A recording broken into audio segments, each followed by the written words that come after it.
29 de septiembre de 2024, 26º domingo ordinario. Las lecturas de este domingo están tomadas, la primera lectura del libro de los Números, capítulo 11, versículos del 25 al 29. La segunda lectura está tomada de la carta del apóstol Santiago, capítulo 5, versículos del 1 al 6.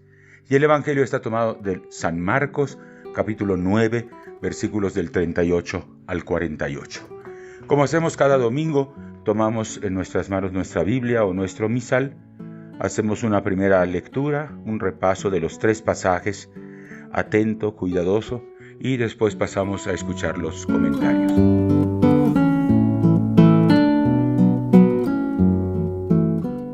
La primera lectura está tomada del libro de los Números, capítulo 11, versículos del 25 al 29. El libro de los Números, el menos popular del Pentateuco, nos narra los avatares de la travesía de Israel por el desierto antes de que entrase a tomar posesión de la tierra prometida.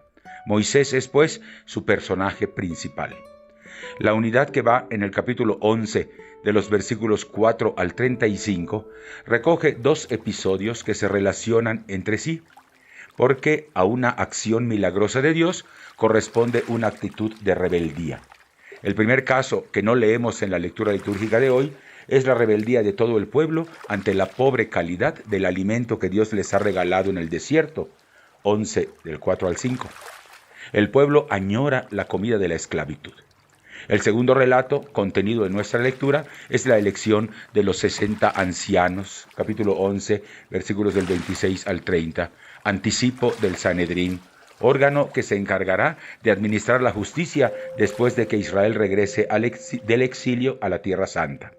En el origen de la formación del pueblo de Israel, Moisés ocupa el papel de líder y jefe indiscutido. En torno a su figura se reunieron tribus y clanes de procedencia diversa que compartían la condición de esclavos en Egipto y bajo su conducción salieron de la casa de la esclavitud y quedaron constituidos en un pueblo, en las faldas del monte Sinaí, al aceptar la alianza que Dios les ofrecía. Pero muy pronto, debido a los conflictos entre las tribus y el crecimiento del pueblo, ya no fue posible que Moisés resolviera todos los problemas de gobierno.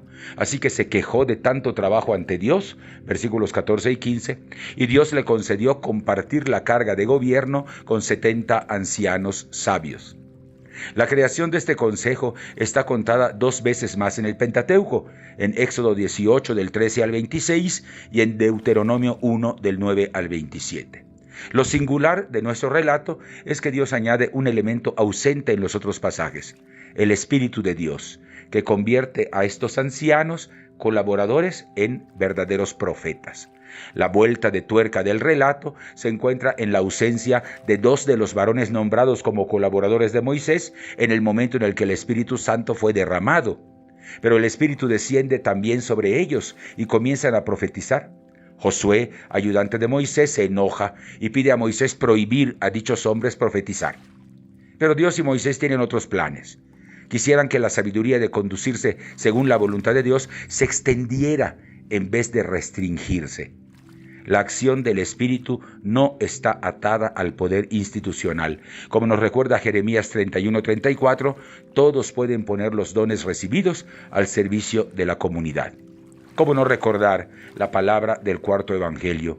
El Espíritu sopla donde quiere y nadie sabe de dónde viene ni a dónde va. La segunda lectura está tomada de Santiago, capítulo 5, versículos del 1 al 6. Leemos hoy el último fragmento de la carta de Santiago que hemos venido leyendo durante 4 domingos anteriores. Se trata de un pasaje que, con lenguaje de lamentación profética, asume el problema lacerante de la desigualdad que amenaza con extenderse también dentro de la comunidad cristiana.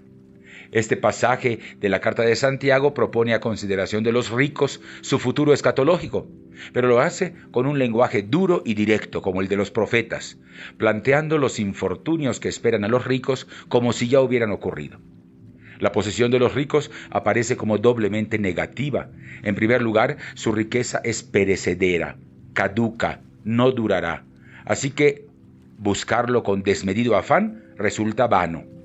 En segundo lugar, los ricos, sin darse cuenta, acumulan material para su condena, dado que su riqueza tiene un origen injusto, pues ha sido arrebatada a los pobres, dañando así el derecho de los trabajadores. El autor toma en nuestro texto un tema que aparece en varios escritos de denuncia profética en el Primer Testamento: el salario defraudado a los trabajadores. Es una acción que grita venganza a los oídos de Dios, como aparece en Levítico 19:13 y Deuteronomio 24:14. En el Antiguo Testamento hay 5 pecados que se recuerdan como pidiendo venganza a Dios.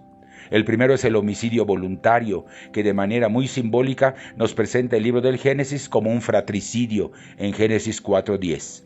El segundo pecado es la falta de hospitalidad en Sodoma y Gomorra, según dice Génesis 18:20. El tercer pecado es el del abandono de los niños y niñas y su desamparo, Génesis 21:17. El cuarto pecado que clama a Dios es el de la opresión de los pobres y los huérfanos, símbolo bíblico de los indefensos y vulnerables, como aparece en Éxodo 22, 21 al 23, Éxodo 2, 23, Siráside 25, 17 al 23. Y finalmente, el quinto pecado es el mencionado en nuestro texto, el salario de los obreros defraudado por los patrones. Aparece también en Deuteronomio 24:5, Isaías 5:9, Jeremías 22:13 y Malaquías 3:5. Hay 2 aspectos de la injusticia de los ricos que se mencionan en el pasaje: la causalidad, es decir, los ricos son ricos precisamente porque existen pobres, y la contemporaneidad, es decir, son ricos al mismo tiempo que otros son pobres. Recordamos aquí la frase de San Pablo VI: nadie tiene derecho a lo superfluo mientras alguien carezca de lo indispensable. La comparación de los ricos con los bueyes de la matanza trata de despertar la inconsciencia de los ricos y sacudir sus corazones endurecidos. Una palabra final en el capítulo 5, versículo 6, nos recuerda otro tema socorrido en el Antiguo Testamento: los juicios injustos contra los pobres, particularmente repugnantes, porque ante la venalidad de los jueces, los pobres justos siempre están indefensos.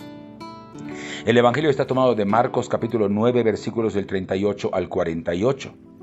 Partiendo de la discusión de los discípulos sobre quién es el más grande, Jesús inicia una instrucción en la que aborda diversos temas. Los discípulos no alcanzan a comprender la radicalidad del mensaje de Jesús. El poder en la nueva comunidad de discípulos ha de ser servicio a la vida, no afán de dominio. Por eso ponen el centro de interés en medio de ellos a los indefensos, simbolizados en un niño pequeño. Quien lo acoge, acoge al Padre y al Hijo. Esto lo leímos la semana pasada. Inmediatamente Jesús reprende a sus discípulos por el celo que sienten contra una persona que expulsaba demonios en nombre de Jesús. Son, sí, el grupo más cercano a Jesús, pero no son de ninguna manera los dueños del anuncio del reino. La respuesta tajante de Jesús muestra que la misión de los discípulos es que todos reciban el reino. ¿Por qué querer monopolizar sus signos? El espíritu al que no es de rechazo, al que no es de nuestro grupo, proviene del egoísmo. Nadie que haga el bien está en realidad contra Jesús. La comunidad de los discípulos ha de ser tolerante y magnánima. Tendrán que reconocer que la universalidad del mensaje de Jesús implica vías variadas para llegar a los corazones, y Jesús los invita a contemplar agradecidos la irrupción del reino, aun cuando no esté ligada a las acciones que realiza el círculo cercano a Jesús. Finalmente, Jesús presenta algunas imágenes escandalosas para mostrar la radicalidad que exige el Evangelio.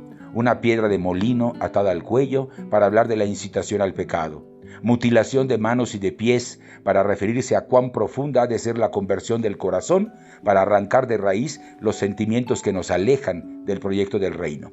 Las imágenes son fuertes: cortarse la mano, cortarse el pie, sacarse el ojo. Los oídos y la boca eran la representación de la capacidad humana de comunicarse hacia afuera. Las manos y los pies simbolizan la capacidad de actuar, y el binomio ojos-corazón representaba la capacidad de pensar, de sentir, de decidir. Así que la palabra de Jesús señala en términos simbólicos la necesidad de cortar de raíz las acciones que llevan al pecado, arrancar los pensamientos y decisiones que contrarían la voluntad de Dios. La comunidad tiene la responsabilidad de velar por la fe de los débiles y fortalecerla, cuidando que no sean inducidos al pecado.